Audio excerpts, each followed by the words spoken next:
Prezados irmãos em Jesus e Maria, paz e alegria. Eu hoje quero falar com vocês de um assunto de muita necessidade e de muita seriedade. Há uns 3 anos para cá tem explodido por todo canto as consagrações a Nossa Senhora pelo método de São Luís Maria de Montfort.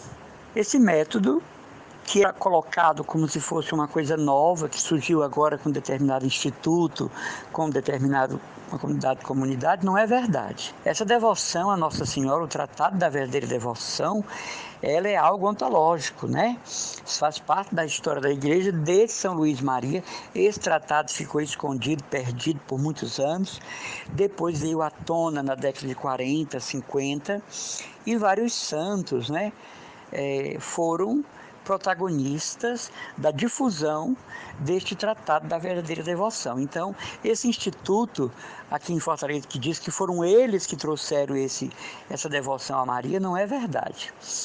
É preciso ficar bem atentos, né? Porque o charlatanismo é uma coisa que, infelizmente, está dentro da própria Igreja Católica. A devoção de escravidão a Nossa Senhora é uma coisa muito séria. Não é um corrente no pulso, e eu tenho visto coisas aberrantes, como corrente mesmo de armar rede com cadeado pado. Isso escandaliza, isso desmoraliza.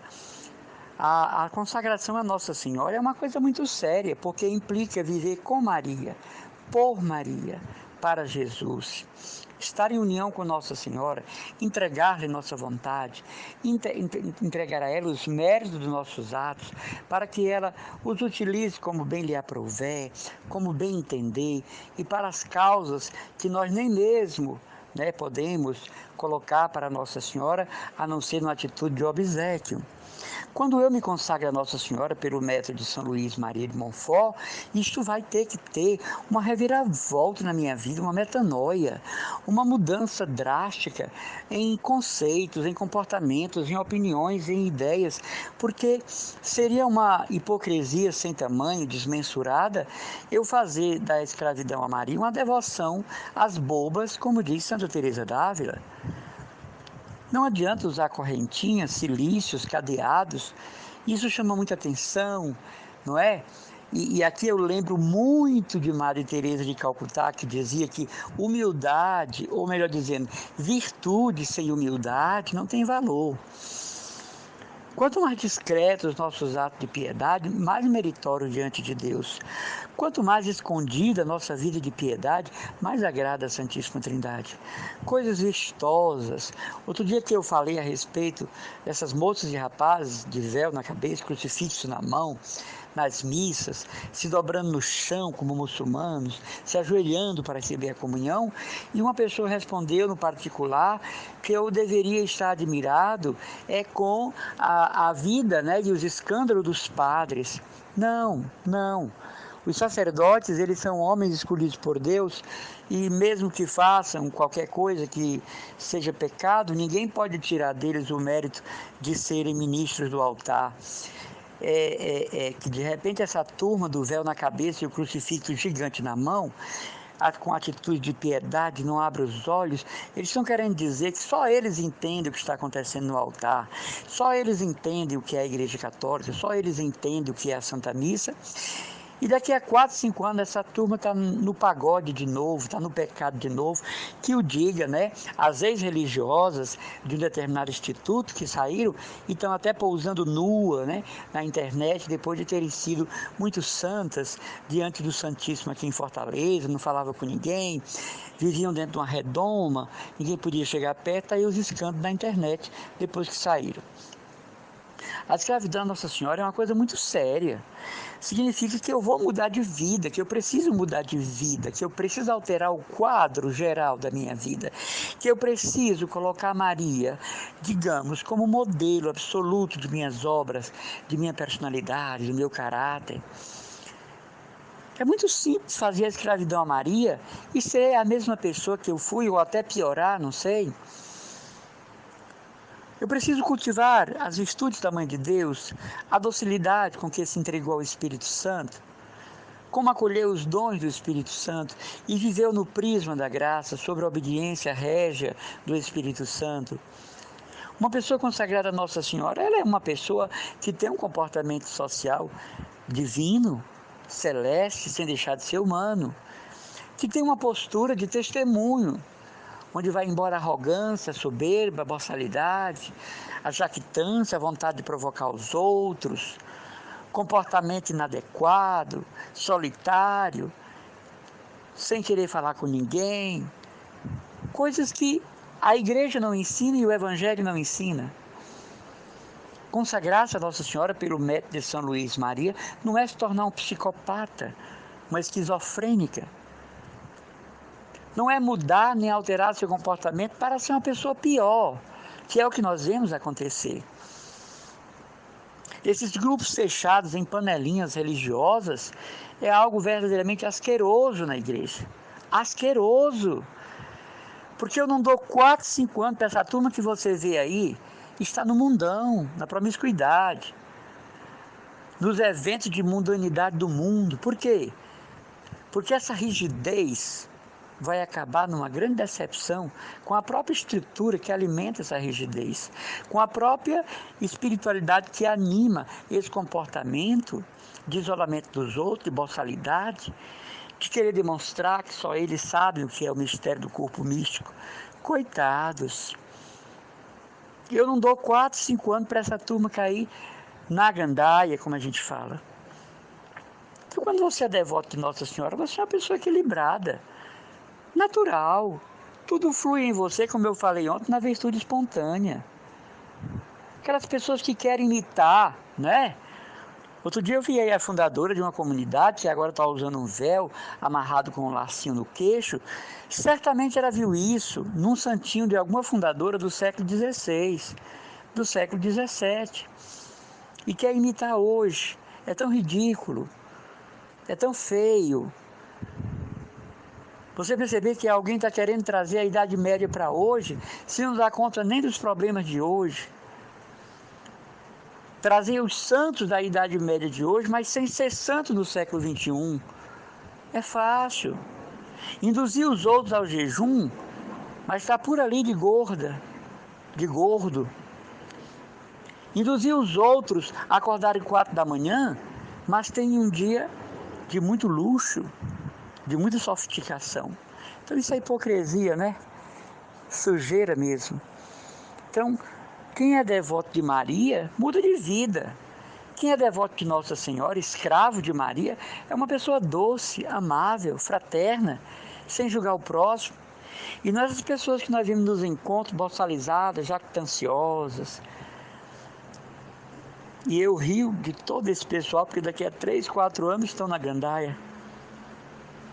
Já encontrei muitos que me veem e fogem, porque na época quiseram passar para mim uma ideia do que não eram. Então não façamos da devoção da escravidão de Nossa Senhora um modismo, não é? Maria não merece isso. Ai, porque todo mundo está indo.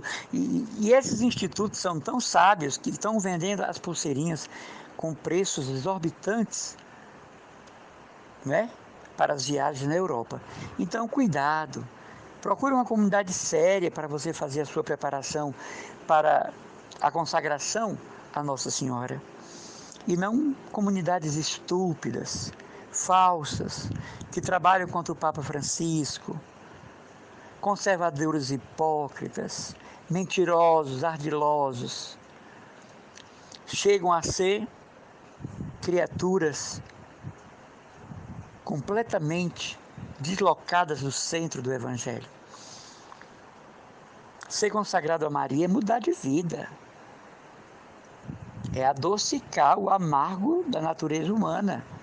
É ter posturas virtuosas, atitudes virtuosas, comportamento virtuoso. É a falsa consagração a Nossa Senhora. É uma mentira.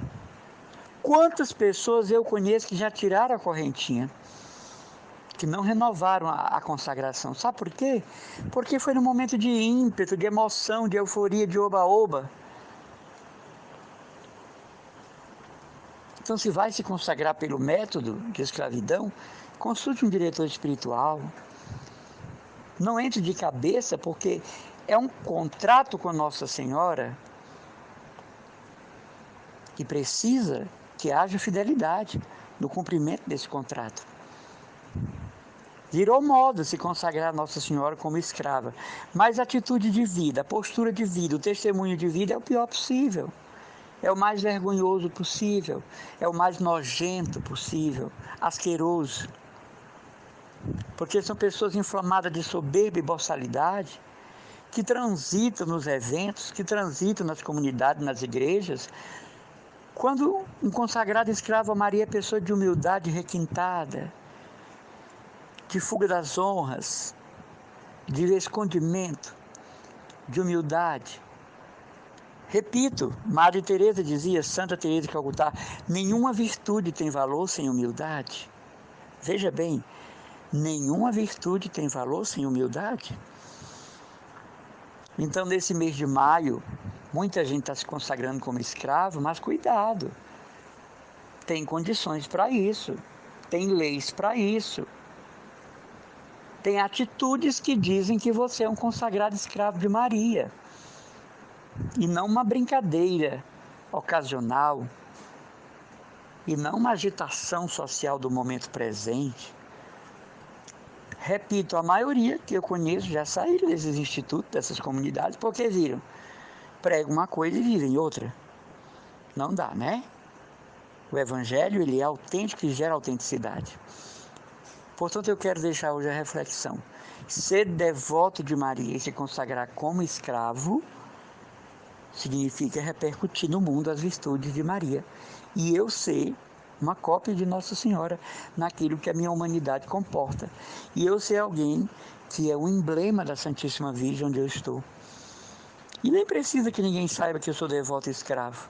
Acho ridículo rapaz e moça com aquelas correntes de arma-rede e cadeado pado. É triste, ridículo, vergonhoso, fanático, não é? Não precisamos disso. Quanto mais simples, abscondido, melhor. Quantos santos passaram pela vida despercebidos? Quantas fundadoras de institutos chegaram a lugares que foram tratadas sem nenhum tipo de cuidado e atenção e se alegraram por isso? Porque não estavam ali para brilhar. Estavam ali para serem testemunhas do Evangelho, velas acesas que morrem fornecendo luz. Você já notou que a vela se consome fornecendo luz? Equilíbrio. Levar a sério as coisas da nossa Igreja Católica. Levar a sério a doutrina da Igreja, os ensinamentos da Igreja. E devoções como ela permite, como essa da escravidão, mas não do modo que está sendo feito, o modismo. O modismo passa. Então a gente tem que ter cuidado. Ser escravo de Maria pressupõe ser uma pessoa restaurada, marianamente falando, modificada em comportamento, sobretudo da humildade, da simplicidade, do despojamento, da kenosis, né? Da mudança de quem eu era para quem eu sou agora em Maria, por Maria, com Maria, para Jesus. Cuidado, eu conheço muitos rapazes e moças que se consagraram pelo método São Luís Maria e já caíram na gandaia. Agora, no tempo do ardor, do fanatismo, não pensaram nisso. Então tá aí uma brecha imensa, né? Por quê? Aquilo que não tem consistência, aquilo que não tem vigor, aquilo que não tem verdade, vem abaixo. Vocês podem até pensar que o irmão Emanuel Maria é muito rigoroso. Não, eu sou autêntico. Eu não quero que você me ame, eu não quero que você me aceite, eu quero que você me respeite. Apenas isso. Por quê? Porque o que é certo, o que é errado. Não tem meio termo. Então a irmã Maria não vai aprovar o que é errado. Não vai aprovar o que é hipócrita, o que é mentiroso, o que é fábula, o que é engano do povo de Deus. Né? Tá aí, estamos com um problema seríssimo, Frei Gilson. Frei Gilson fez uma homilia dentro da missa dizendo que nós católicos somos idólatras. Tá aí, as igrejas evangélicas passando para todo o Brasil e até já foi traduzido para outras línguas a homilia do Frei Gilson, E você imagina que aquele rapaz é um carmelita, mensageiro do Espírito Santo, um pregador, que acorda todo mundo 4 da manhã, diz no homilia que nós somos idólatras. Realmente é verdade, os evangélicos estão certos, nós católicos somos idólatras. Olha aí o que você ganhou seguindo esse padre, esse Frei Gilson. Olha aí o que você ganhou acordando 4 da manhã para seguir uma criatura abominável dessa. Um falso carmelita e um sacerdote desse canalha. Olha o que ele já pensava da nossa igreja, mesmo como frade. Olha para você que acorda 4 da manhã para rezar com ele. Está na internet. Todos os canais protestantes aderiram e estão dizendo, olha, até que enfim um padre católico diz publicamente que os católicos são. Sabe o que é isso, gente? Correr atrás de comunidades que não são sérias. Correr atrás de comunidades que, se o Papa souber, manda fechar. Né? Então, fique atento. Vá para comunidades sérias. Eu não quero citar nomes aqui, mas vá para comunidades sérias. São tantas. Aqui em Fortaleza, graças a Deus, comunidade da Renovação Carismática, seríssimas no que fazem. Porque a Renovação Carismática é coisa séria. A Igreja Católica pode até não dar a mão à palmatória, mas ela deve muito aos carismáticos, sobretudo na América Latina. Senão os evangélicos já tinham varrido a terça parte da Igreja Católica no Brasil. A Igreja Católica, os cardeais, os bispos, a CNBB devem muito à Renovação Carismática. Renovação Carismática é uma coisa muito séria. Muito séria. Então, cuidado com certas comunidades fanáticas, fundadas por pessoas sem nenhuma formação teológica e ensinando fanatismo, mentira e bobagem, que depois os próprios religiosos estão aí na internet nus, pelados, mostrando o corpo, e um dia desses estavam duros diante do Santíssimo, que nem mexiam os olhos, para ver se eram admirados como santos. Que vivem em redomas, ninguém pode chegar perto, ninguém pode visitar, ninguém pode ter uma palavrinha, porque são celebridades espirituais. Aí ensinam o ato de escravidão a Maria, a devoção de escravidão, mas não vivem. Não vivem. Cuidado, atenção, prudência, queiramos somente o que a igreja aprova. Um abraço e as orações do irmão Emanuel Maria, consagrado da comunidade católica Cristo Dominus.